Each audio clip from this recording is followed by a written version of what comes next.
यहाँ पे हमारा मेन एम ये होगा कि फिजिकल सोशल इकोनॉमिक एस्पेक्ट पर हम ह्यूमैनिटेरियन काम कर सकें और इसके तहत हम सेंटर फॉर ह्यूमैनिटी शुरू कर रहे हैं। Muslim cultural centre all India committee के अंडर में ये बनाया बेंगलुरु सेंट्रल कमेटी।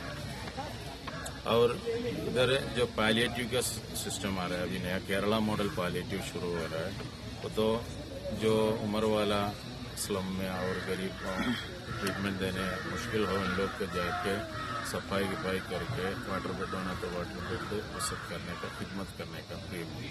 तो उसके पास हमारे को ऐसा सजेशन मिला, एकोमोडेशन का बहुत प्रॉब्लम हो रहा है because of psychiatric patient, neuro patient का रूम मिलना मुश्किल है, एकोमोडेशन के लिए रूम मिलना मुश्किल है। वो हिसाब से वो हिसाब से हम लोग इसके बारे में डिस्कस किया, तो वो हिसाब से हम लोग ये बनाने के लिए विजिट किया।